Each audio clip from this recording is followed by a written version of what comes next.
All right, good morning, everyone.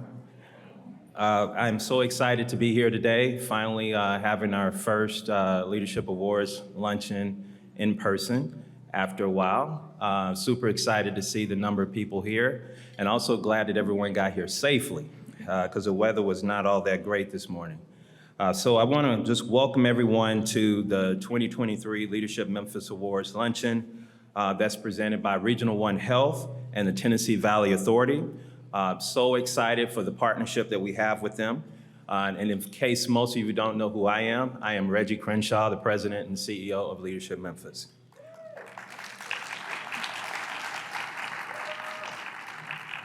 So we're delighted to have you join us today in support of some of our city's most outstanding leaders. We're also here to discuss how leaders in this room can all contribute to the technology and digital divide we are experiencing. Following our invocation, we're going to have an opening video from our board chair, Vernon Stafford Jr., who cannot be here today due to a work conflict. And don't feel sad, because he had to go to the Caribbean for a business offsite to celebrate the salespeople in this company. And I said, you could have taken me with you. But he said, no, you have more important things to do here in Memphis. I said, I agree. So before we get started, there's a couple groups of people we want to recognize. Do we have any elected officials here today? If you do, could you please stand and be recognized?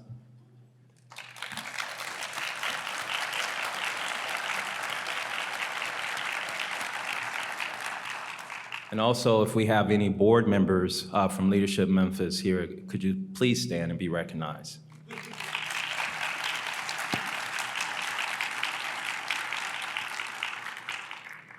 Without further ado, let me please welcome Bishop Ed Stevens, Senior Pastor of Golden Gate Cathedral, for our invocation.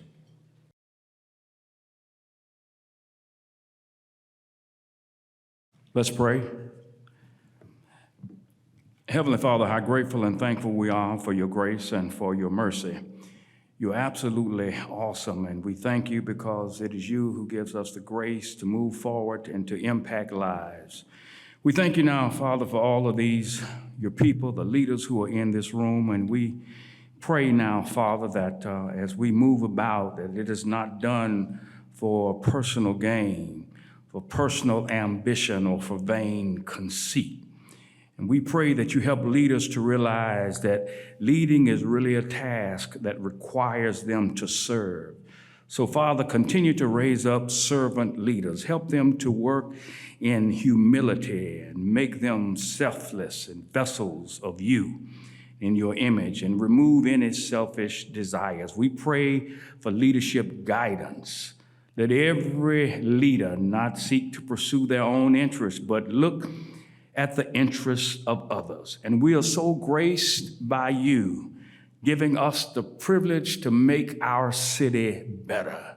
So we bless you. Thank you for these who have gathered, those who will be celebrated, and continue, God, to work together to make Memphis, Tennessee, the best city in this country. We bless you, and every person said together, amen.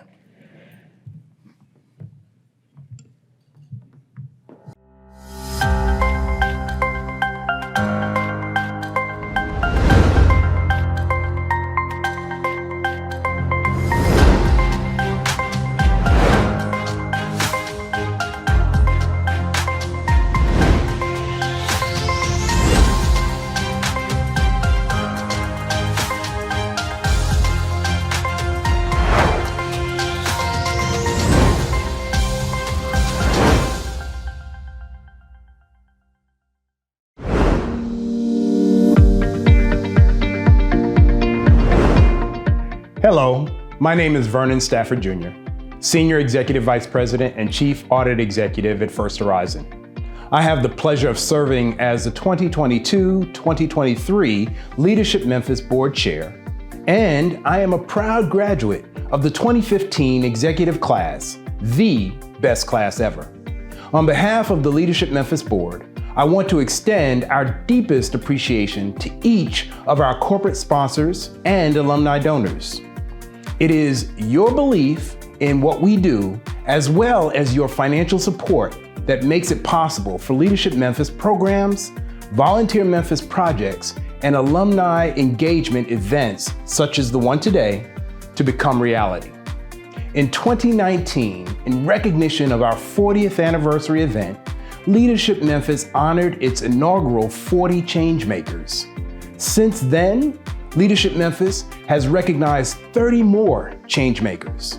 This year, to continue in that spirit, we are not only presenting the Kate Gooch Leader of the Year, the Distinguished Alumnus of the Year, and the Community Champion of the Year awards, we are also recognizing 10 new individuals that comprise the Changemakers class of 2023. Thank you for being with us today. It is my honor to introduce our MC for today's event, Richard Ramson, Managing Editor and Weeknight Anchor on our local ABC affiliate, ABC 24.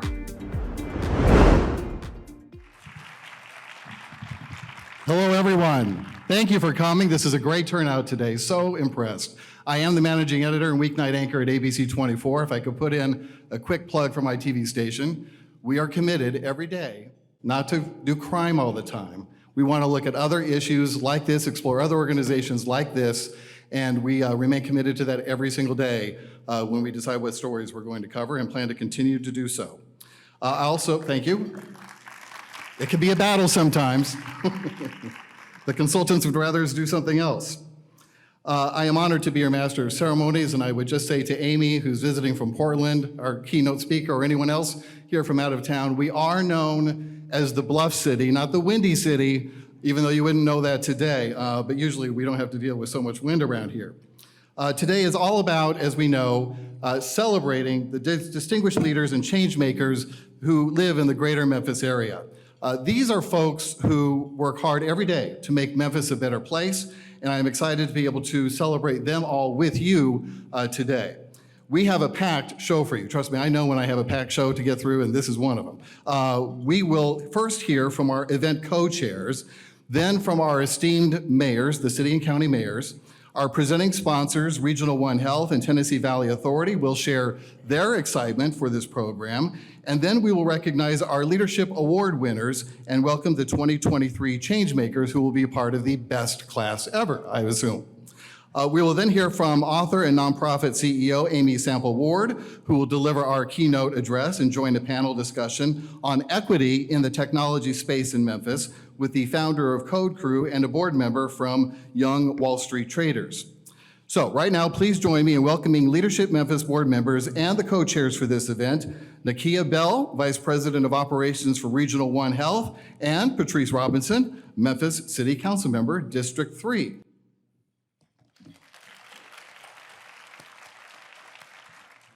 Good morning, everyone. My name is Nakia Bell. In addition to serving as the Vice President of Operations at Regional One Health, I am a member of the Leadership Memphis Board. I am honored to be a co-chair of this luncheon. As a board member and alum of the 2019 executive class, the best class ever, we are grateful for the continued support from our sponsors, partners, and alumni that make luncheons like today possible. Now I would like to introduce my co-chair, Councilwoman Patrice Robinson.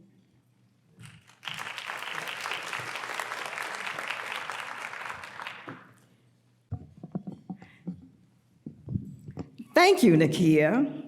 I'm pleased to be the co-chair for this event celebrating exceptional Memphis leaders. I am Councilwoman Patrice Robinson, representing District 3 on the Memphis City Council. As a Leadership Memphis alum of the 2006 executive program, the true best class ever, I am a member of the Leadership Memphis Board. Before we move forward in our program, the City of Memphis Mayor Jim Strickland and Shelby County Mayor Lee Harris have messages for our 2023 honorees.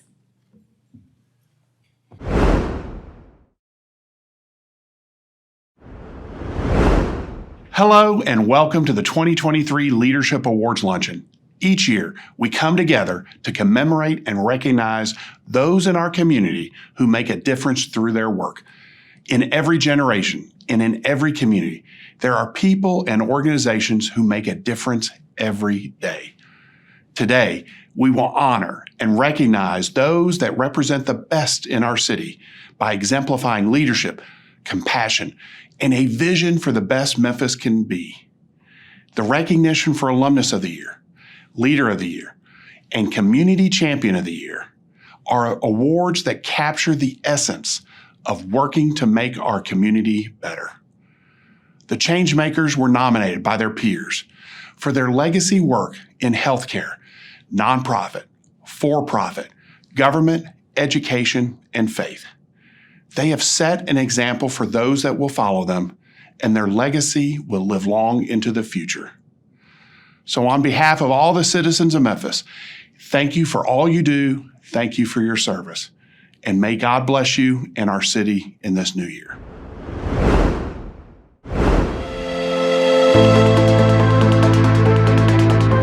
Good afternoon. I'm Shelby County Mayor Lee Harris, and I have the privilege to serve as mayor of the greatest county in Tennessee.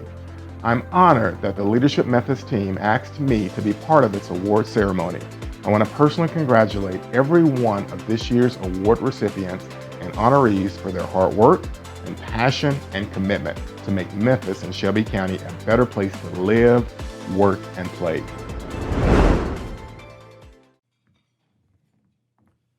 All right, thank you to the mayors, both mayors, Mayor Strickland and Mayor Harris, for their support of this organization, Leadership Memphis. Also, let's give a round of applause to our co-chairs, Nakia Bell and Councilwoman Robinson, for those wonderful words. All right, next up, we want to extend a special thanks to Regional One Health and Tennessee Valley Authority for their support as presenting sponsors of today's Leadership Memphis Awards Luncheon. First, we're going to hear from Nicole Washington. She is the Senior Vice President and Chief Human Resource Officer at Regional One Health, followed by Gabe Franceschi, the Director of Government Relations and Community Relations for Tennessee Valley Authority. Let's welcome them to the stage now.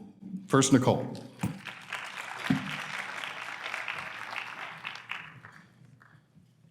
Good morning. On behalf of our President and CEO, Dr. Reginald Coopwood, the executive team, and the entire Regional One Health family, we are honored to support Leadership Memphis and to sponsor the 2023 Leadership Awards Luncheon. Similar to Leadership Memphis, at Regional One Health, our mission not only defines what we do, it is the foundation of who we are and what we stand for.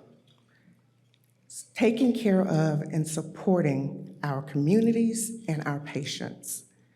We do this by improving the health and the well-being of the people that we serve by providing compassionate care and exceptional services.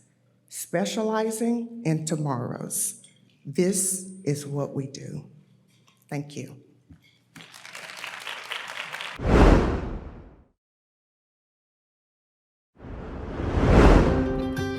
We know tomorrow is never guaranteed. At Regional One Health, our mission is simple. We aren't just here to see patients. We're here to help people walk out our doors and get back to life.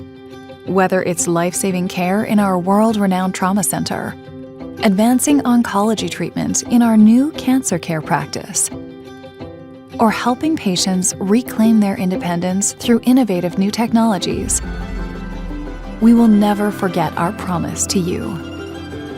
We may not know what tomorrow will bring, but we'll always be here to help. It's changed my life 100% for the better. Regional One Health, specializing in tomorrows.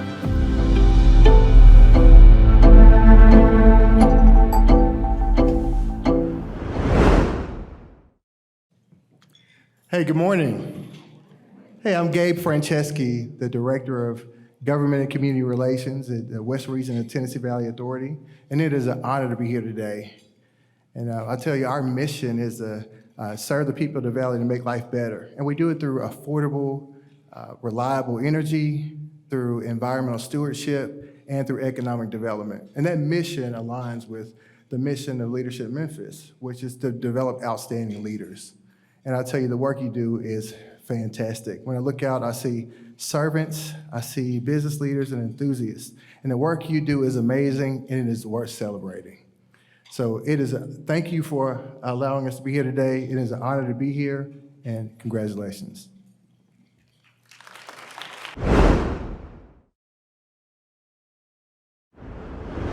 $71 million.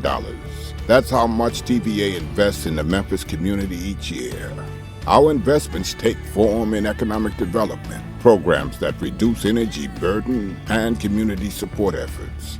We also work to attract and retain jobs for the city through partnerships with MLGW, 40,000 jobs to be exact. We're not in Memphis to profit. We don't serve shareholders. We serve you, your neighbors, the community you call home.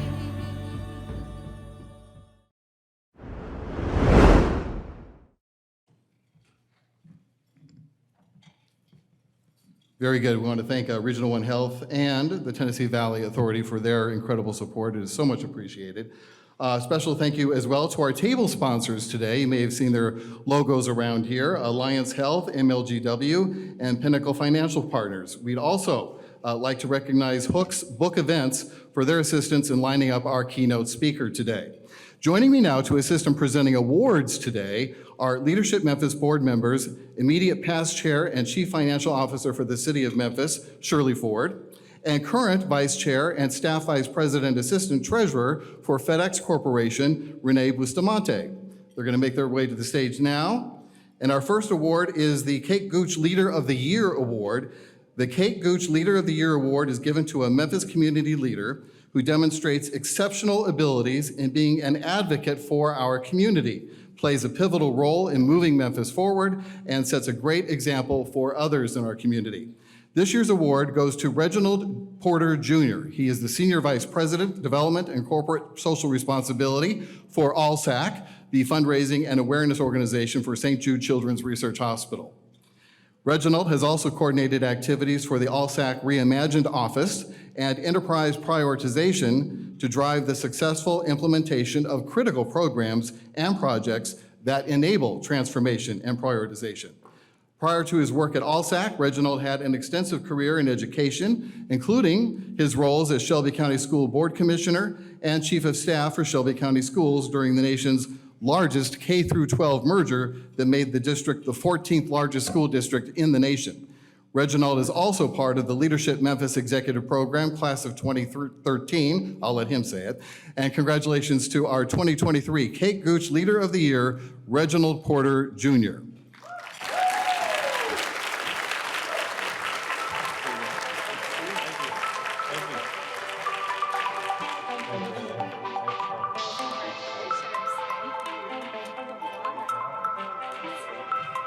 So I have to let you know before I start, my time hasn't started yet, Reggie. Reggie Crenshaw called me and said, Porter, you have 3 minutes. And I said, well, I had to explain to my friend that I'm a son of Black Baptist preachers. And 3 minutes and an audience and Baptists just don't go together. But I promise I'll be a little short, so don't worry about it. It will compromise. I, like so many of you, serve because it's part of my DNA. I do unto others like the good book does say. I honor my ancestors who put up the good fight, and I honor the ancestors of others who did what was right. I mention the others for collaboration. I compel that we got out of slavery, but we didn't do it by ourselves. Servant leaders often have a vision that people don't understand, and that's okay because your servant leader is the one that's gonna run into the fire, not tiptoe away. They view obstacles as merely stepping stones to success, and things and the people that get in their way are necessary milestones to their progress. They see opportunities in chaos when others don't, and classify disruptions as only unorganized moments of hope. Today is special. It's special because my wife is here. She understands my inner crazy and understands the crazy that goes along with public service. Today is special because as I reflect on the places I've worked before, the University of Tennessee Health Science Center, that produced quality healthcare professionals that serve our public, and that you know how important that was during the pandemic. Often they would wait for their families for days and weeks and months, but they didn't walk away until it was time. FedEx, known for their humanitarian efforts. Whenever there's an issue across the globe, they don't hesitate because there's no time. The unified Shelby County school system got the opportunity to see great leaders that are now part of all 6 districts serving our kids. They don't walk away. As a matter of fact, even in a disruptive political landscape, they give even more time. Today is special because when I think about where I am right now, ALSAC, the fundraising and awareness organization for St. Jude Children's Research Hospital, we won't walk away, not locally or internationally, because as long as there's a sick child out there, there's never time. Today is special because I have my healing circle of friends here with me, and you know who you are, and they are special. Today is special because even in the midst of all that's going on in the city, I stand in a room full of people that I know can and will make things better. It's extra special because the last time I received any recognition, my parents both were in the hospital in the ICU. And I don't remember that day, and I don't remember that speech. And all I've seen were the pictures, but I remember today because it's special. Memphis, I serve a city that I believe in. I worked in places that I believe in. I volunteer in the community that I believe in. And so I implore you all here, you servant leaders, that we can't give up on our city because it's not time. That's what Leadership Memphis is all about, bringing us all together to make it better. So today, on behalf of my family, because they allow me to serve, I want to thank you all for this award. I want to thank the best class ever, no doubt, period, exclamation mark, 2013 executive class. I want to thank Reggie Crenshaw for giving me a hard time about 2 minutes. But I also want to congratulate the other awardees who now I will have on speed dial, and now it is my time. So thank you, appreciate it.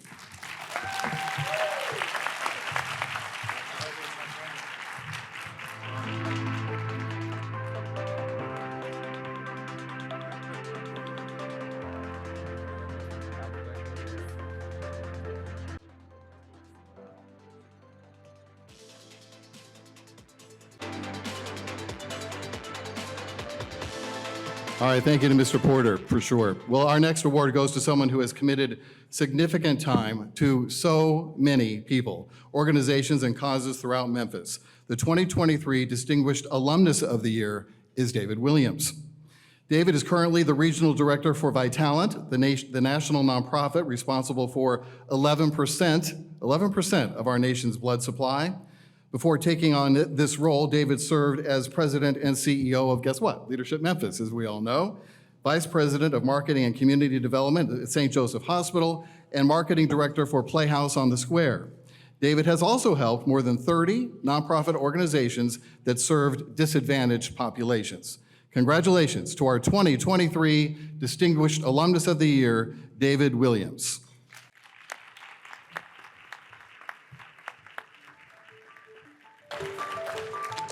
Great, thank you, thank you. Thanks to Vernon Stafford and the board for this honor. Thanks to Reggie and the staff for doing such a great job on this event. Strange seeing it from this side and stuff. Thanks to Leadership Memphis for the awesome work that they do year in and year out. Next year being Drive to 45, that 45th anniversary. Congratulations to Reginald Porter on your award as Leader of the Year, and to the Greater Memphis Chamber, Ted and the team on the Community Champion Award. Thanks to, it's just been great to see a lot of people I haven't seen in a while today. Just want to say that. I've got to thank my mom and my dad. I've lost them both in the last 2 years, but I know they're smiling and looking down on us. My sisters are traveling, but I want to thank my wife, Penny. She's my rock, my North Star, my biggest cheerleader, the love of my life. And just in 2 weeks, we'll be celebrating our 20th wedding anniversary. So happy anniversary, honey. You know, when I graduated from Memphis State in '75, my first job out of college was marketing director at a new theater company, Playhouse on the Square. It was my absolute dream job. The founder and the executive producer who hired me has taught me many important things. The most important was to believe in myself and that I could do anything. Thank you, Jackie Nichols, who's here today. Thank you for all you've taught me. Thank you for our nearly 50 years of friendship. Thank you, sir. 25 years ago, I'd started my own consulting company, and the next person not only became my first client, she opened my eyes to my potential for helping others learn what I had learned in my 14-year role as Vice President of Marketing at St. Joseph Hospital. That the community and communities within our community are just flat out amazing. After working with several dozen nonprofits, ironically, I ended up with Leadership Memphis as a client to facilitate their strategic plan. And this person, and Michelle Folks, who's also here, I saw her today, helped me work on that plan. And when Pan Awesome, my predecessor, decided to retire, Maurice Elliott, the board chair, heard an enthusiastic voice telling him Leadership Memphis should hire me, and they did. Thank you, Carol Coletta, for being that voice, always being there for me and reinforcing my belief that community is worth the extra effort, it's worth the struggle and the celebration. Thank you, Carol. Lastly, I'd like to thank the members of my current team, Vitalent. Tara Barker's here representing Vitalent today. And I know you're asking yourself, what the heck is Vitalent? Well, if you remember Lifeblood, Lifeblood is now Vitalent. We're the community blood bank. And if you or someone you love has ever been the recipient of a blood transfusion, a volunteer took the time and made it a point to donate that pint of blood, plasma, or platelets. For those of you who are donors, thank you for the lives you save. One unit saves up to 3 lives. For those of you who are willing to be a donor or want to host a blood drive, call me. Or you can just go to vitalent.org.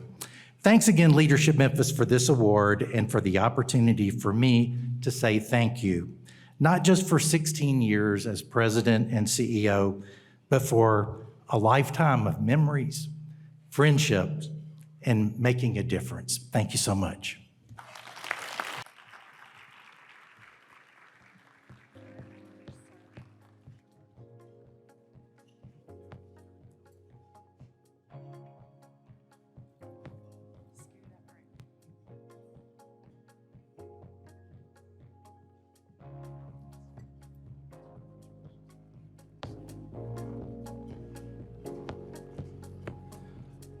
All right, thank you, David. Wonderful remarks. The next award is the Community Champion Award. The Community Champion Award goes to a business or organization that invests in our community, sets the example of a servant leader, and all in all, makes the community a better place. This year's award goes to the Greater Memphis Chamber, receiving the 2023 Community Champion Award on behalf of the Greater Memphis Chamber is Chamber President and CEO Ted Townsend.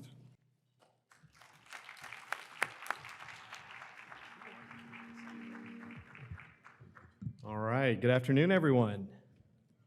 Come on, a little bit better than that. You're not all chewing, are you? Okay, there we go. It is a true privilege and pleasure on behalf of the 37 teammates that I have, and you've got a few up on stage with me, to accept this incredible honor. I do want to congratulate Reginald and David for all they do for our community, as well as the other change makers. But we couldn't do what we do without an incredible board of directors. Many of you are in this room, as well as our investors and our members. Thanks to Leadership Memphis, Reggie, you and your entire team are tireless advocates for building our community and making it stronger. To the board as well, thank you for this selection and recognition. You know, over the last year, Greater Memphis has shown itself to be the resilient city we always knew it to be. A city that is not defined by the events that cause us pain, but how we respond to them collectively as a community. This is how we build a greater Memphis, and it's already happening. Our GDP growth, gross domestic product growth, is outpacing the nation's. When was that last? Yeah, there we go. I think that requires, and the data just came out this morning and we released it. We have never had more people participating in our economy than ever before. We have broken the record 7, now 8 out of the last 10 months with more people working than ever, almost 670,000 people. Memphis is also #1 in the nation for its concentration of Black talent in tech, manufacturing, human resources, and yes, music recording. That's right, #1, come on. So, Leadership Memphis may not have realized they gave me this authority today, but I'm gonna take it.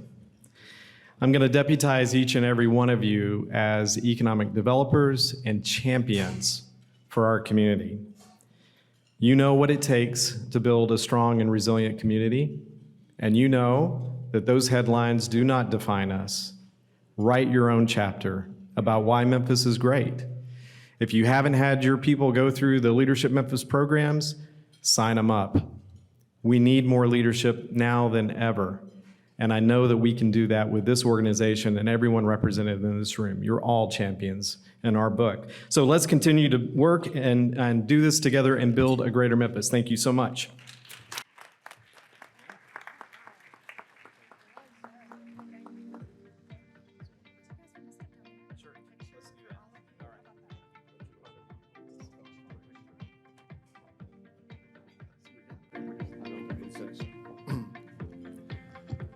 While we do some photos here, we'd like to thank Reginald Porter Jr., David Williams, and the Greater Memphis Chamber. It's time for Changemakers, presenters, and recipients to make their way to the stage as we get ready to recognize the class of 2023. Now we will recognize the Leadership Memphis Changemakers class of 2023. Leadership Memphis defines as a change maker as an individual who has changed the lives of others in a positive way through their actions. Each change maker has helped enhance the quality of life and livelihoods of others and made Memphis a better place in the process. They can create dynamic change in one or more sectors, including business, including nonprofits, academics, government, faith, the arts, and the community at large. This person may be a serial change maker throughout their lifetime or an emerging change maker who has demonstrated the ability to make a sustainable change for the betterment of Memphis in the Mid-South. Bottom line here is the key word is change. Here to present the awards to our honorees are 9 past awardees. Valerie Morris Barrett, who is President and CEO of Morris Marketing Group. Bridget S. Green, President and Managing Member of Top Cat Masonry Contractors, LLC. Heidi Kuhn is here. She's the Shelby County Criminal Court Clerk for Shelby County, Tennessee. Dr. Reginald Boyce, the Senior Pastor of Riverside Missionary Baptist Church. Dr. Stacy L. Spencer, Senior Pastor of New Direction Christian Church. Rhonda Lambert Treadwell, Executive Director of Dress for Success Memphis. Dr. Denise Mustafel Martin, founder and owner of Periodontal Specialists of Memphis. Dr. Bobby White, founder and CEO of Fraser Community Schools. And Michael Scruggs, Powerline Site Coordinator in Whitehaven for Agape Child and Family Services. Thanks to all of you for being here today.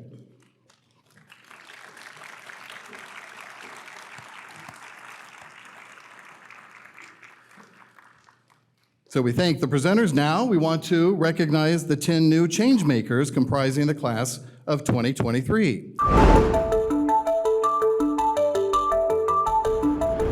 Hello, I'm Bridget Green, President and Managing Member of Top Cat Masonry Contractors, LLC, a 2022 change maker.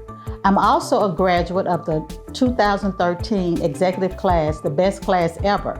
no doubt. I have the privilege of announcing the individual's name in the 2023 Changemaker in the Business category. Our first recipient in this category is Sudhir Agarwal, founder and CEO of AMI Financial Group, which he founded in 1999. He is also a graduate of what I'm sure we would say is the best class ever, the Executive Program Class of 2004. Sudhir came to the United States in the 1980s to pursue an undergraduate degree from the University of Memphis. He arrived with 2 suitcases and money for 1 semester to pursue his dream. He worked through college and graduated without any debt or student loans. Sudhir's practice manages approximately $200 million for its clients across 25 states and consistently ranks in the top 10% of all Ameriprise practices throughout the U.S. Sudhir believes in sharing his time, treasures, and talents to improve the Memphis community for all. He has served in numerous leadership positions, including president for the Pink Palace Museum, treasurer for the Indian Cultural Center and Temple, and Leadership Memphis. He's also established a scholarship fund at the University of Memphis for first-generation college students to help with education expenses because he believes education is the best gift. I'm proud to welcome Sudhir Agarwal to the Changemaker class of 2023. Our next Changemaker in the business category is Henry Reeves III, founder and CEO of the Reeves Law Firm. A Memphis native, Henry enlisted in the U.S. Air Forces after high school, specializing in military intelligence. He served from 1998 to 2002 and received the Armed Forces Expeditionary Medal, the Armed Forces Outstanding Unit Award, and the Air Force Achievement Medal. He was also recognized for his contributions to Operation Enduring Freedom, and we thank him for his service. He went on to receive his law degree in 2009 from Indiana University School of Law. After law school, Henry landed his first job in the Memphis firm that defended insurance companies and corporations, which he soon realized wasn't his calling. Instead, he had a passion for representing injured people. He set up his first law office in his daughter's bedroom, and now, 10 years later, the Reeves Law Firm employs over 60 people and is its largest Black-owned injury firm in the country. He has recorded significant legal victories, including jury verdicts of $1.3 and $1.8 million, which he attributes to his compassion for injured people. One of his goals for the firm is to provide service to the community, which he has done by sponsoring youth sports teams and helping feed furloughed government workers when they couldn't work due to COVID-19 induced shutdown. I know you will join me in congratulating Henry Reeves III on being named a 2023 Changemaker.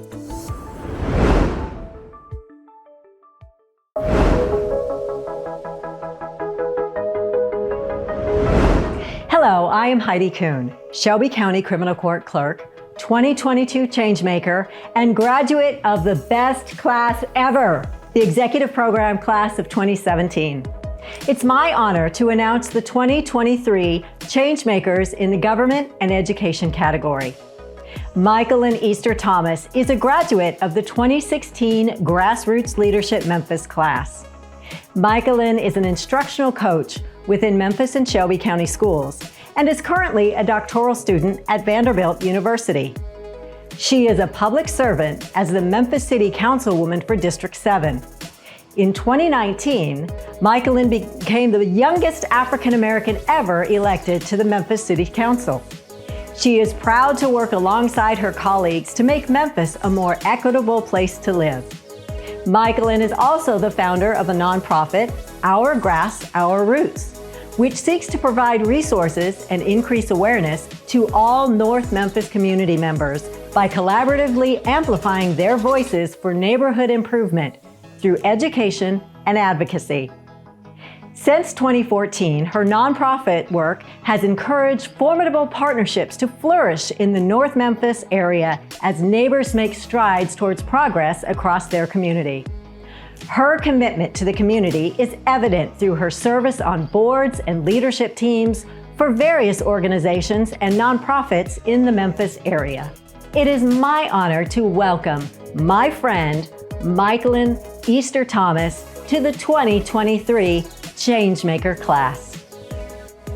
Austin Crowder is our next recipient in the Government and Education category. Austin began his 9 years of teaching in 2012 as a Teach for America Corps member. The curriculum and organization he founded, KnowYourRightsEDU.com, was born from his work as a government and economics teacher at Soulsville Charter School in South Memphis. Classrooms across the nation now utilize KnowYourRightsEDU.com. At Soulsville, Austin guided his students step by step through the democratic process by running for Memphis City Council and Tennessee State Representatives in hopes of empowering his students with the know-how to eventually do the same. Austin was a visiting fellow at Harvard University as part of its Religion and Public Life Institute. His writings have been published in various Memphis-based outlets and garnered over 120,000 reads. Austin was named to the Memphis Flyers 20 under 30 class of 2019 and was a speaker during the 2020 TEDx Memphis Summit. A graduate of Tech 901's Web Programming Intensive, Austin works full-time in tech at Zoom as a commercial account executive, redesigning unified communications for companies. Congratulations, Austin Crowder, for being named a 2023 Changemaker.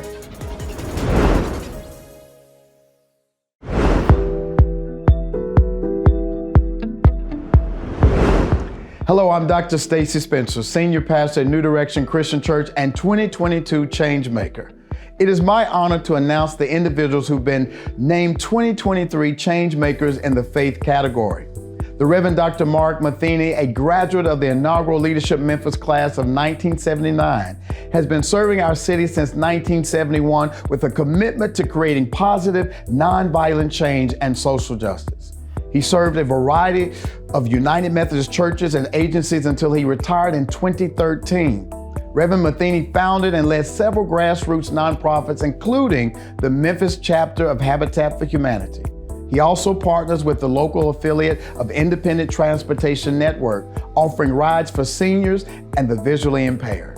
Currently the president of United Methodist Neighborhood Center of Memphis, he previously served as executive director in the 1980s and initiated the Miriam Center, the first child care center accepting infants and toddlers.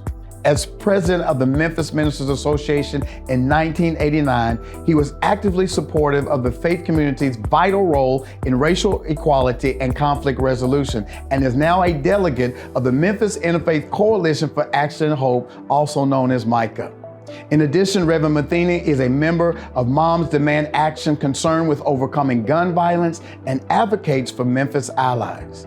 I am truly grateful to welcome Dr. Mark to our group of leaders. Congratulations, Reverend Dr. Mark Matheny, on becoming a 2023 Changemaker. Our next honoree serves as senior pastor of Brown Missionary Baptist Church. Dr. Bartholomew Orr has served in this capacity since 1989, and under his leadership, the church has experienced tremendous growth spiritually and numerically. Pastor Orr is dedicated to ensuring that his large congregation feels that they are part of a family, making himself accessible and calling each and every member of his congregation on their birthdays. Dr. Orr is also committed to serving our community and currently serves on the board of Baptist Memorial Healthcare and the Memphis Police Department Community Advisory Board. Dr. Orr uses his passion for education to train and empower other ministers and has had the opportunity to share the gospel with diverse audiences around the world. I'm honored to be able to welcome Dr. Bartholomew Orr to the Changemaker class of 2023.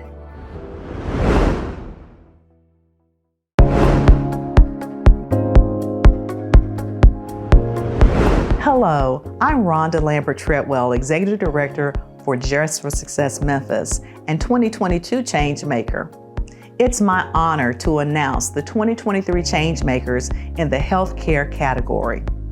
Our first recipient in this category is Claudia Haltom, CEO of A Step Ahead Foundation and graduate of the executive program class of 2017.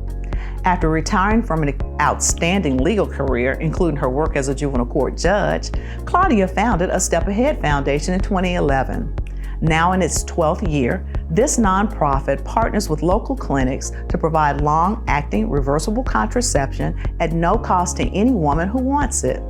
Claudia knew this was just the first step. Raising awareness about birth control and access to education was vital to her vision. The scope of their work would lead to the creation of a Step Ahead Scholarship. Since its launch, $1.5 million have been awarded to almost 400 women in Shelby County to continue their post-secondary education. A Step Ahead has grown to include 5 other affiliates in Tennessee, ensuring that women in 85 of 95 counties can receive long-acting reversible birth control for free. Families across the state now have the option to plan and space their children, leading to healthier outcomes for the child, the mom, and the entire community. Our next change maker in the healthcare category is a woman who exemplifies servanthood in the long-term care industry. After working with underserved seniors in long care services for over 30 years, Sharon wanted to ensure that seniors without family support have everything they need to have the best quality of life possible. Sharon provides clothes and finds shelters for homeless seniors with minimal resources when discharged from the hospital. In addition to caring for underserved seniors for over 3 decades, Sharon has provided job opportunities for several men and women who needed a second chance in society by helping and finding shelter for seniors who needed long-term housing. She has contributed to the lives of former felons and those with a criminal background by providing employment opportunities for men and women who needed a second chance to be self-sufficient. I'm pleased to welcome Sharon Williams to the 2023 class of Changemakers.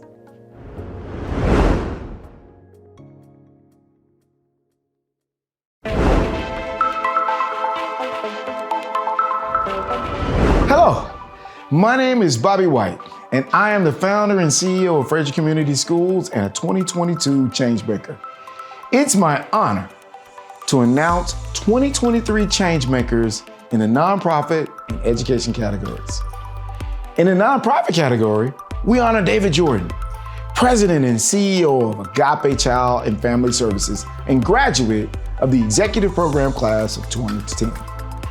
David has served in this social service field for 33 years. Early in life, he knew he wanted to help others, specifically children and families. So since 1995, under his leadership, Agape has experienced exponential growth and continued progress while seeking God's heart for our great city. Although David is not a native Memphian, the growth and development of Memphis constitute a significant part of his mission.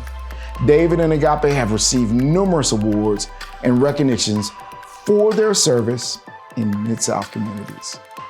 David and his wife, Teresa, have been married since 1987 and have 3 children and 1 grandson. He and his family attend White Station Church of Christ, where David has served as an elder since 2006. It is an absolute honor that we welcome David Jordan to the Changemaker Class 2023. Our next Changemaker in the nonprofit category is Shane Young. Shane is the co-founder and executive director for Memphis Inner City Rugby, also known as MICR. In 2012, Shane graduated from Florida Gulf Coast University and immediately moved to Memphis to become an educator through Teach for America. In his first year of teaching, Shane worked with his co-founder, Devin O'Brien, to form the first group of high school rugby teams that would eventually become the foundation of MICR. In 2021, Memphis Inner City Rugby attracted Professional League Premier Rugby Sevens to AutoZone Park to host its nationally televised inaugural tournament. bringing more than $1 million in revenue to the city. This year, MICR serves 300 student athletes and 50 alum with year-round components like nutrition and transportation assistance, mental health counseling, and a world-class alumni support program. Shane and his MICR team focused on providing excellent services for the under-resourced communities they serve in the greater Memphis area. I am pleased to welcome Shane Young to the 2023 class of Changemakers. Now I'm going to ask all the honorees to turn to your right to face your presenter.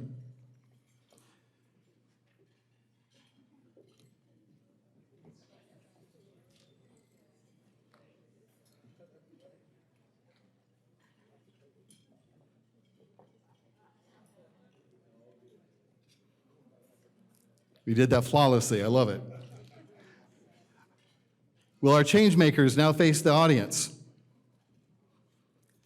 Ladies and gentlemen, please give a round of applause for the 2023 changemakers who are contributing to the greatness of our city.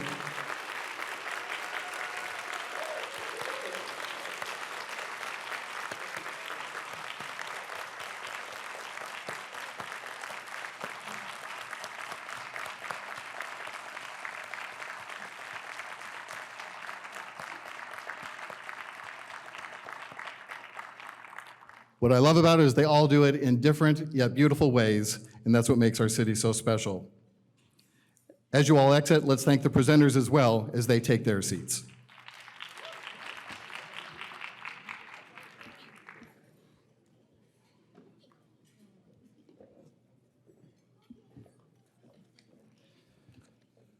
All right, now at this time, I would like to invite Shirley Ford back to the stage. She's going to introduce our keynote speaker and panelists.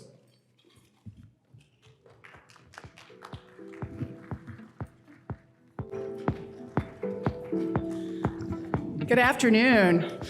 Thank you, Richard, and congratulations to our Leadership Award recipients and the 2023 Changemakers. So we're doing a little setup here, so I get a moment of free mic, which they are very dangerous things to offer to the CFO for the city, because I will want to talk about a lot of things. But I want to thank you so much for being here today, for being a part of this. It has always been my honor to be a part of Leadership Memphis, and I'm so appreciative to Mayor Strickland and the administration of the City of Memphis for being so supportive of this program and how important it is to our community. So thank you very much for that.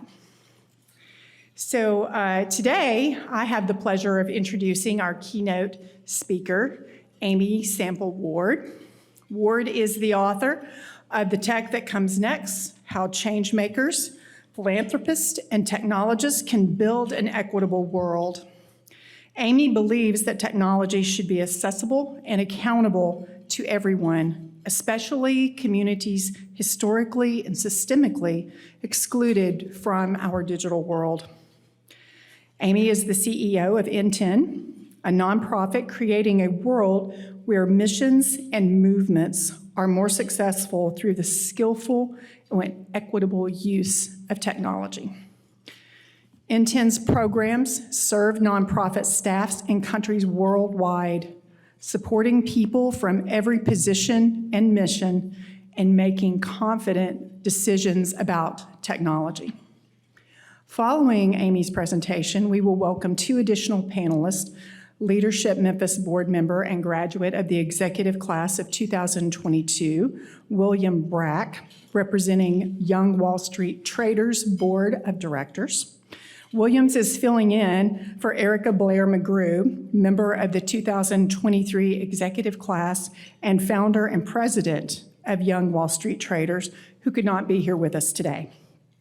Also, we will welcome to the panel Mecca Egwe-Kwe, graduate of the 2018 executive class, the absolute best class ever, and the 40th anniversary class, I might add, and also a 2019 Changemaker.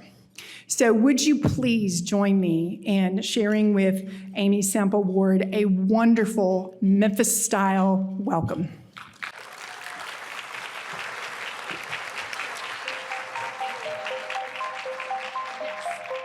Thank you. Hi, everyone. I'm going to stand down here, if that's okay. Just get a little more personal. Hello, welcome. I guess, thank you for the welcome. I am visiting in this fine city, but I'm excited to be here. And like all of the awardees, I've been given a very short amount of time to try to say a lot of things. But lucky, I put all of these thoughts in a book. And I think y'all get it. So, this will be the really short Cliff Notes, and then we'll have more time later.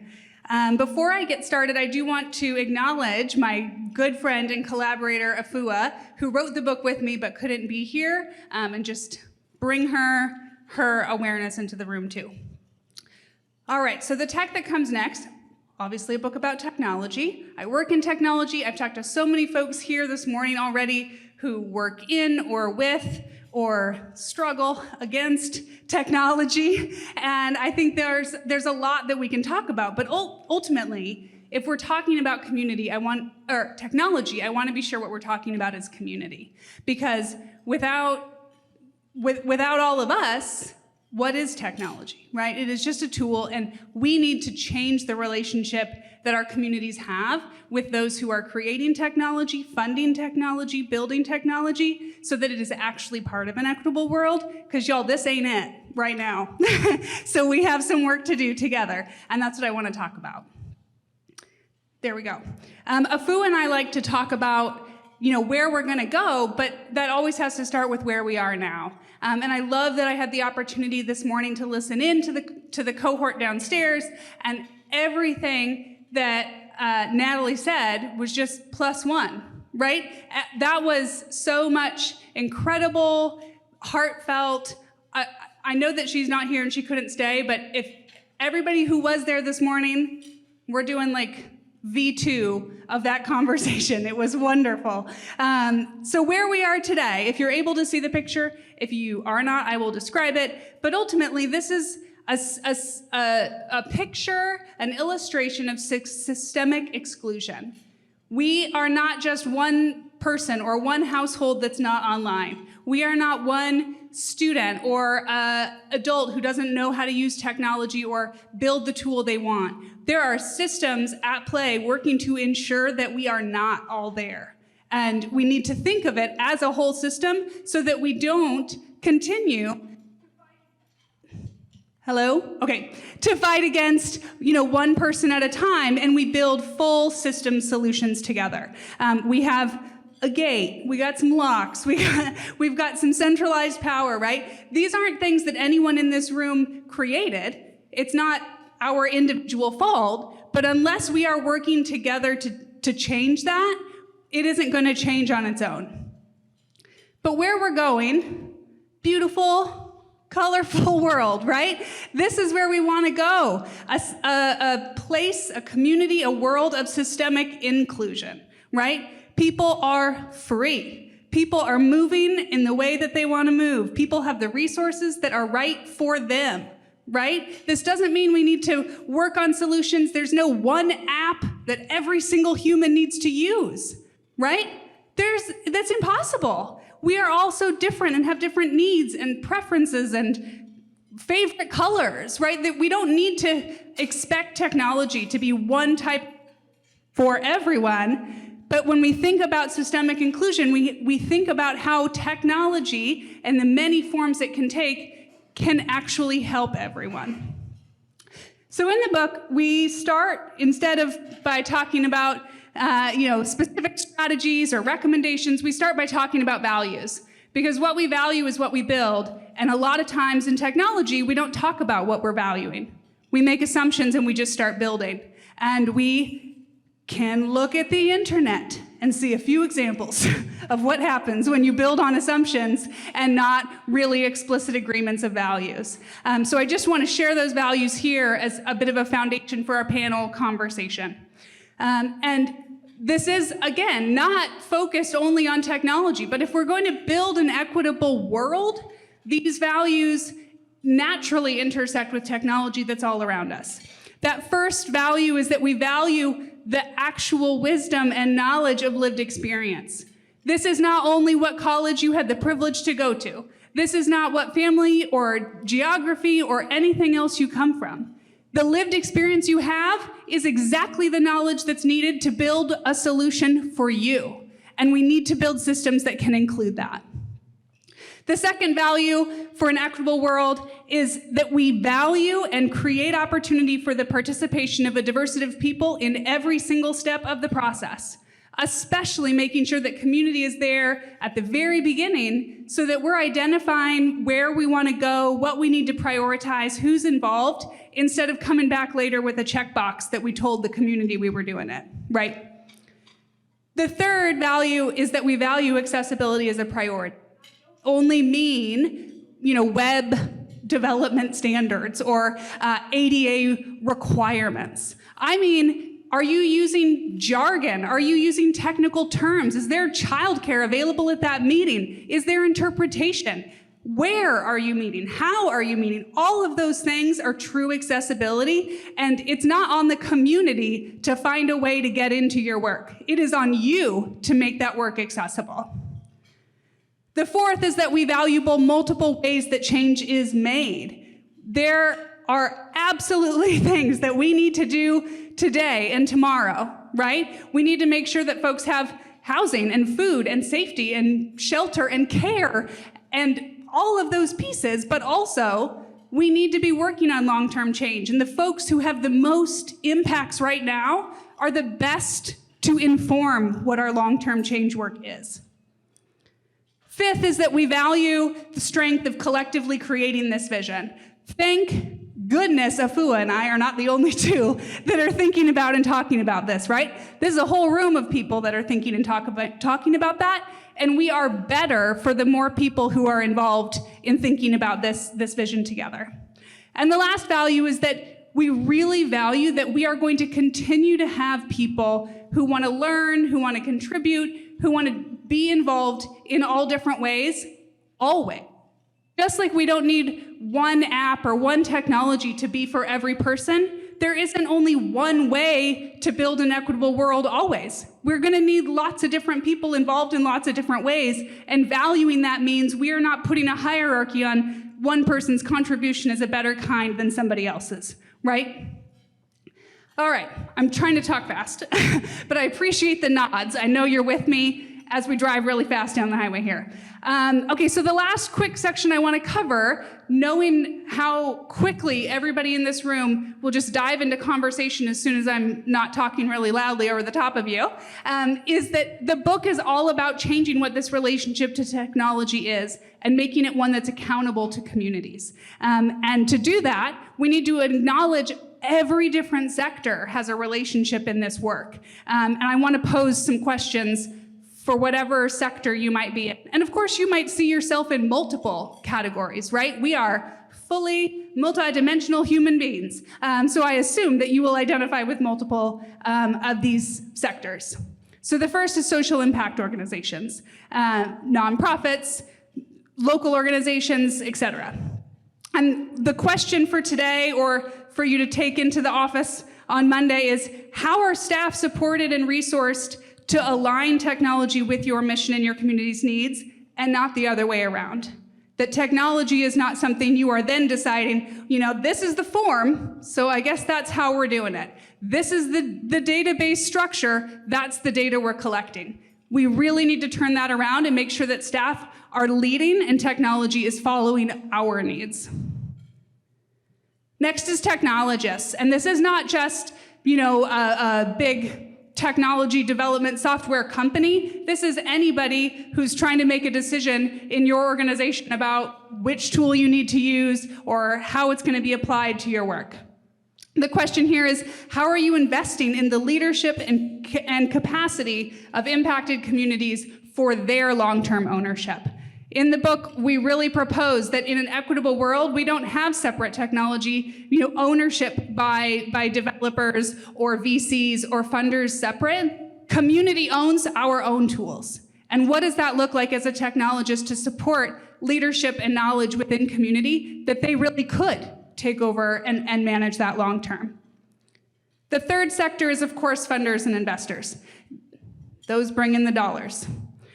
Are you committed to funding inclusively for actually intentional engagement, iterative processes, and long-term support? I don't want to know anybody funding V1. I want you funding V8 that has been through the community, that has been working on change, that is getting closer and closer to actually being viable and aligned with community needs. Policymakers, clearly there's some of y'all in the room. Are you meaningfully engaging communities most impacted by digital divides and technological harm so that they are informing your proactive policies? We can't wait for the technology sector to try to push things and then create policies after. We need to proactively create policies that protect community, that protect community data, ensure safety online, and create pathways that more folks from all different kinds of communities can get engaged safely in digital work. And finally, communities. This is all of us in all the different ways that we have community in all of our different identities and circles and networks. What do we want to change? And most importantly, in the front of every conversation, what are our biggest dreams? And let's go there.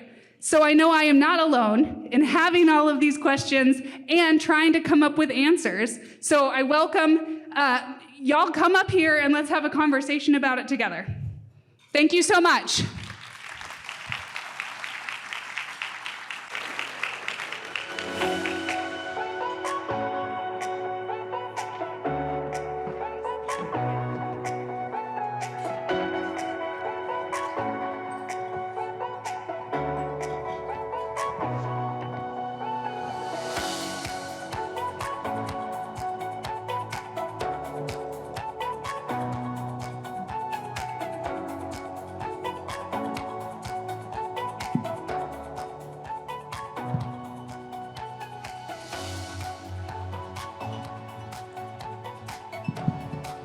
Wow, if only my newscast could be so organized. This is amazing. Thank you first, Amy, for your informative presentation. We also want to thank Williams Brock for being here and Mega Igwekwe for joining in this discussion today. The first question I have for the panel, I guess, is relatively simple. And Amy, I'll start with you on this one. Where do you think technology is currently supporting community needs and dreams, and maybe where it isn't? Yeah, I'm sure that we're going to get into some of the where it isn't, because it's really easy to go there. But staff at N10 have been talking internally about ways where new technologies are helping folks do things that they just physically, geographically couldn't do before. Recording and then helping facilitate training of the preservation of Indigenous languages, for example. Such incredible examples, from the Dakotas, but all the way down into South America, right? Folks being able to use these tools in ways that are again, aligned with exactly what they need, and they're being used in ways that work for them, instead of course, having it take away and it's lost to the community. Williams, what's your take on that? Sure. Technology is helping the communities in their dreams by addressing the wealth gap, the digital divide, and the technology gap. For young Wall Street traders, technology is vitally important because for those who have access to technology, it's providing equal access to investing. Years and years ago, back in the day, you need to have significant wealth to have access to a stockbroker and to be able to invest. Today, you can invest from the palm of your hand with as little as $1, depending on the app or the program that you utilize. Technology is also providing access to research. You can research stocks, bonds, mutual funds, ETFs, again, all from the palm of your hand or a laptop or a desktop. And so now you have equal access to investing, you have access to information, and Erica Blair McGrew has stepped in and decided now we need an organization to bridge that gap to the people. And so Young Wall Street Traders has stepped in by helping to bridge the wealth gap by teaching high school students through a 2-year summer program, a 2-week summer program, teaching students how to trade, how to invest, and also providing financial literacy to those students. And technology is at the forefront of that because it also teaches soft skills using Microsoft PowerPoint. It teaches soft skills like communication and teamwork, how to dress and how to communicate.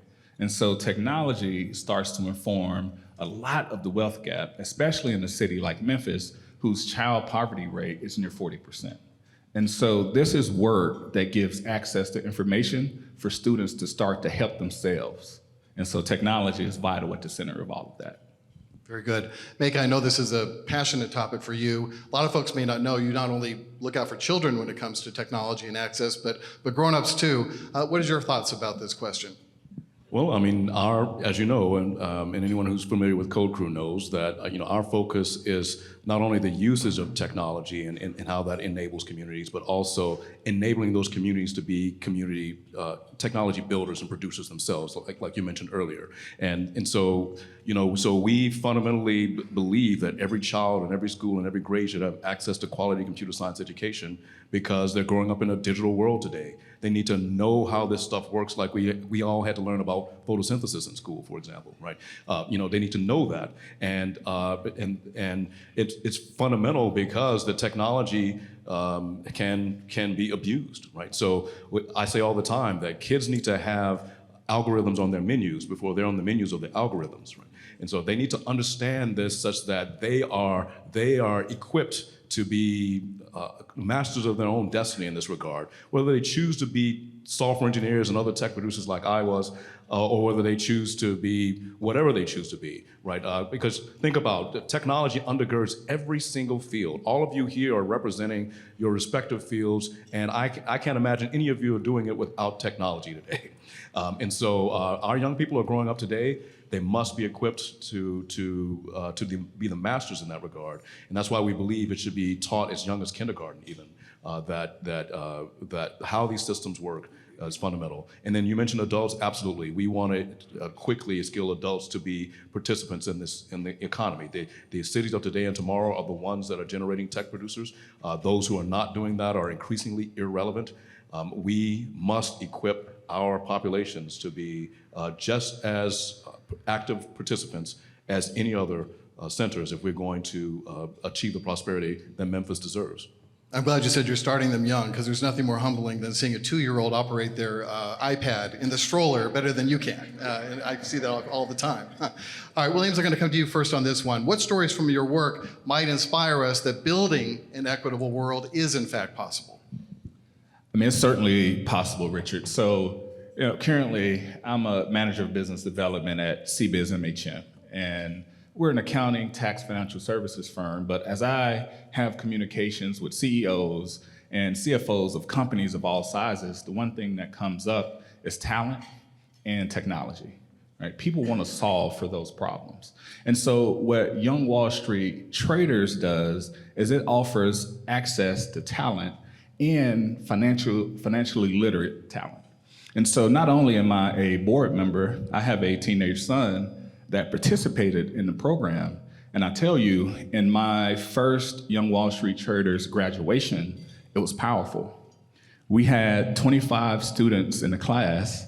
Their parents were all in attendance. And you could see those parents beam with pride as one student's daughter recites from memory the 30 companies in the Dow Industrial Average, as another student goes through a stock trade report, and as other students, now mind you, they're dressed in nice suits and or dresses, and they're looking probably the best they're looking their Sunday's best.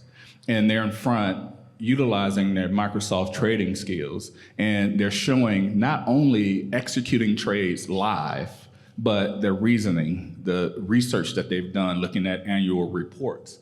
And so you start to see pride, but then that pride evolves into curiosity, because you see this moment where some children are now more financially literate than their parents, and it only took 2 weeks.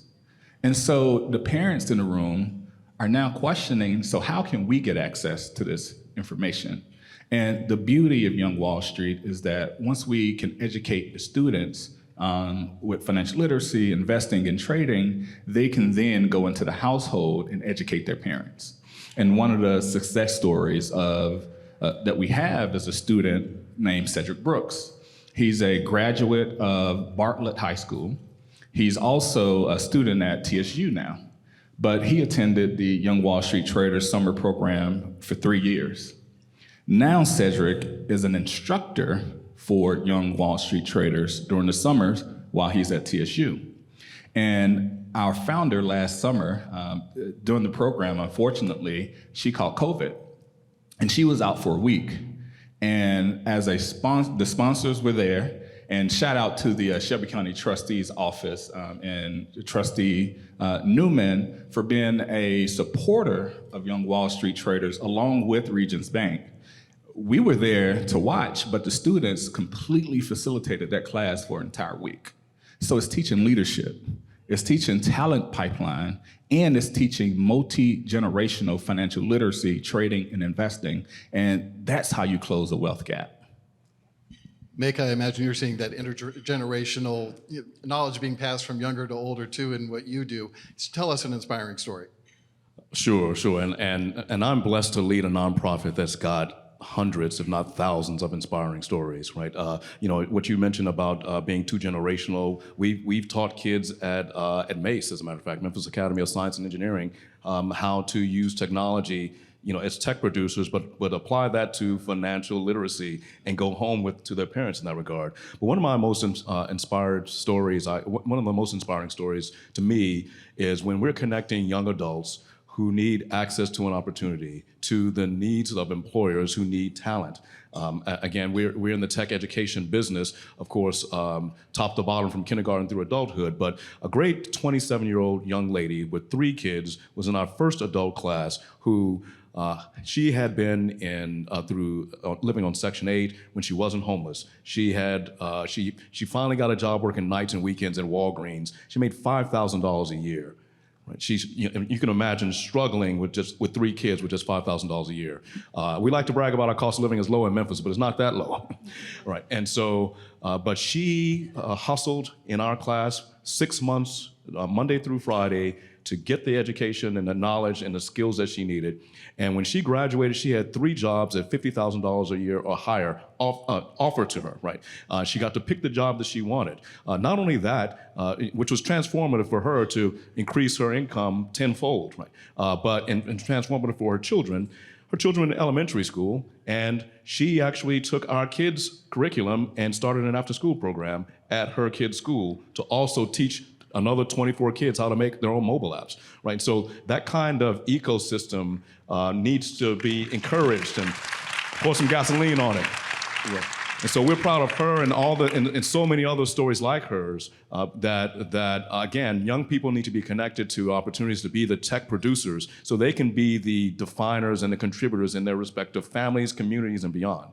Love that story. Amy, how about you? Inspire us, please. Yeah, similar. So N10 was formed in 2000, so just so many examples and incredible stories. I think the one that's coming up for me so much is we run a digital inclusion fellowship program. So we support organizations that already exist, that already do great work, that are already trusted by the communities all throughout North America, and help them design community-based digital literacy or inclusion programs within their mission, whether that's housing or youth development or workforce development, whatever their mission is. If the community trusts you, you're the organization to deliver that. And we help them figure out what that looks like. And so there's so many I just cry instantly, stories where organizations have been serving folks as they leave from experiencing incarceration who are scared of what being online means. This feeling that when you've never experienced something, when you have no knowledge there,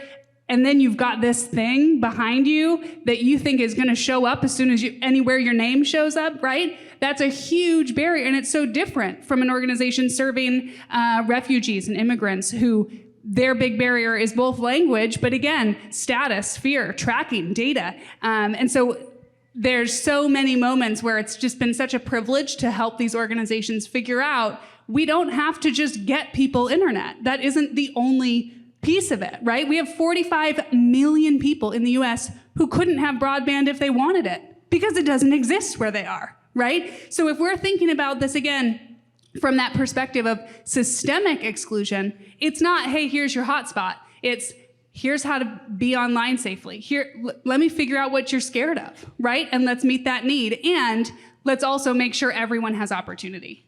I'm getting the sign that we need to wrap this up real quickly, but if you can, 30 seconds or a minute long, each of you, what can folks in the room do tomorrow? So everyone in this room, your final call, I guess, to action as we leave here today. Maka, we'll start with you on this one. I'm a big advocate for being focused on our real problems. I'll just be frank. We say too often, and I know some people will disagree with me, that we say that crime is our number one problem. I don't believe that. I believe poverty is our number one problem, and access to education is our number two problem.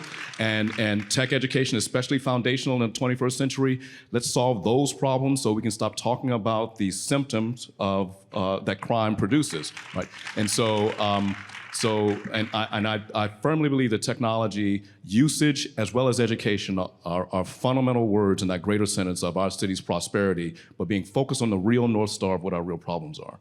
And so I encourage all of you in your respective ways, in the respective contributions that you have, to take that knowledge, like Dr. King said so eloquently, it's poverty and ignorance that breed crime.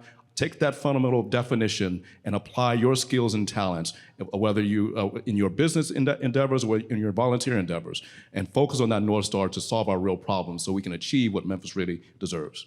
You know, there's 12 candidates running for mayor. Would you like to be number 13? No, count me out. All right. I'm happy to work with our next mayor. All right. Wise answer. Williams, how about you? Mecca, thanks for the layup, because for organizations and individuals interested in addressing poverty, Young Wall Street Traders and Erica Blair McGrew, we offer an interesting approach. For about 4 different groups of people, supporting Young Wall Street Traders is a no-brainer. For banks and financial institutions looking to make an impact, a multi-generational impact, and get CRA, Community Reinvestment Act credit, it's a no-brainer. For investment management companies, you need traders, you need analysts. It's a no-brainer. For government officials and community leaders who are interested in addressing childhood poverty in a way that's multi-generational, it's a no-brainer. And for any individual in the room, it's also a no-brainer if you want to address the poverty. And so we welcome all support. And we have an opening for one more summer program in July if you're interested. But that's a call to action, is to support this great mission. And I have no doubt that it'll make a tremendous impact, not only on poverty, but a long-term future impact of Memphis as well. Wonderful. Amy, we'll let you have the final word. Your call to action. I'll be as fast as I can. And that is, y'all, we are it. There's no one else. It is us that can go do this. There's no qualification that you need that you don't already have other than being alive. So really, whatever experience you have had, whatever needs you and your family have, that's the information you need. And I really, really don't want us to be held back from that beautiful, colorful world because we thought we had to get some other degree. We thought we had to be in the best Leadership Memphis class, right? Let's go. Let's go. Like, the world is waiting for us, so let's go. Good words. Thanks to all 3 of you for being part of this panel and for the hard work that you do to make our community better. Thank you again.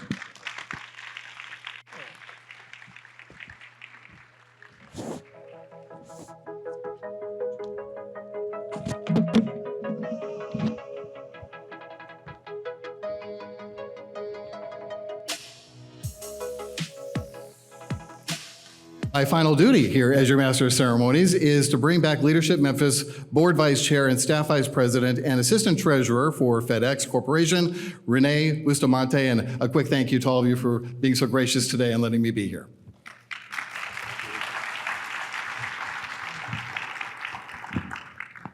Thank you, Richard. And on behalf of Leadership Memphis Board, I first want to say congratulations to all of our exemplary award winners and change makers. Thank you all for the work that you have done for our city and communities, and we look forward to seeing how you continue to create change in our region. And you know, I'm often reminded every time that I come to one of these events how special you are and how special our city is. And many of the speakers, I think, spoke from the heart, and I'm saying it unscripted here. The same for me, this is what makes Memphis a great community and a great city to live in. And we are all part of the solution, not part of the problem. We have challenges, but we have got to overcome them, and we have got to make some positive change on a going forward basis. Second, I want to thank all of the sponsors for today's event. Without your support, none of this would be possible. And last, thank all of you here in attendance today. We truly appreciate you joining us to celebrate these amazing heroes. Congratulations to all of them.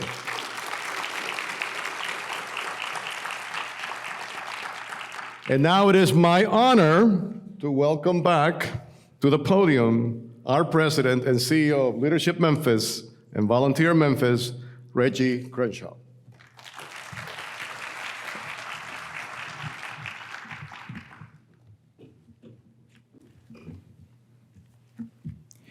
All right, first of all, just want to congratulate all of the award recipients again.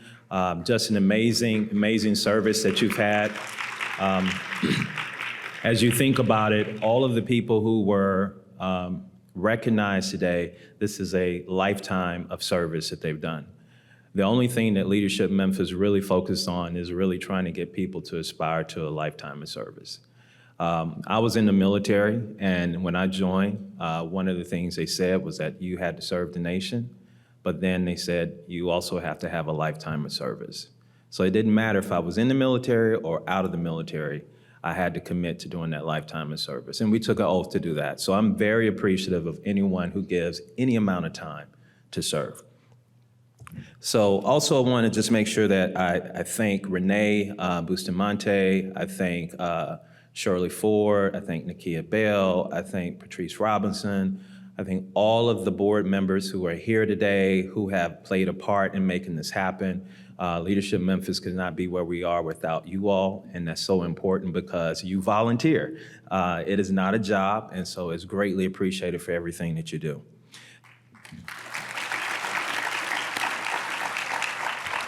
We'll also like to thank our keynote speaker, Amy Sample Ward, for speaking with us, and our panelists, Williams Brack and Meka Igwekwe, I think I got it right, for that wonderful discussion. And y'all, I practiced that a bunch of times. And to, of course, our Masters of Ceremonies, Richard Ransom, for doing an outstanding job. Let's give them a round of applause.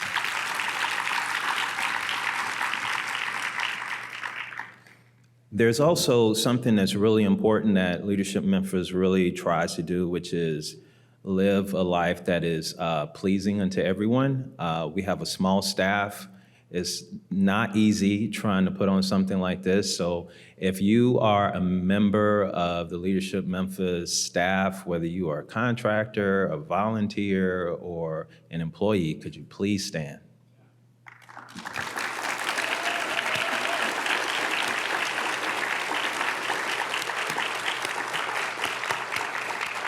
Thank you so much. Also need to thank the Renaissance Hotel, I shouldn't say hotel, the Sherrington Hotel and the Renaissance Convention Center for what they've done today. It was amazing to be able to put this all together in a very short period of time. I also want you all to know that this place is packed. We tried to schedule our next year's event and it's already booked. I mean, it was like amazing. So Memphis is back. There's a lot of business coming. And Ted, I thank you for all you're doing, and also for Memphis Tourism for bringing a lot of visitors into town. Let's just think about a few things that we're going to be having in the version of what we want to do in thinking about servant leadership. We also have the executive class for 2024 coming up. This is our 45th class. Feel free to make sure you make nominations for that. I think that's super important. It's going to be one of our 45th anniversary year, the Drive to 45, as you heard David say. It is a big time. We're going to celebrate in a major way 45 years, and we think is justified to have a celebration of all the great leaders that we've had come through the city.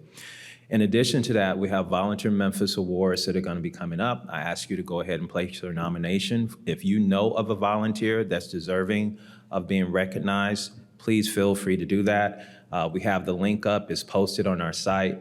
Go ahead and make the nominations for the Volunteer of the Year.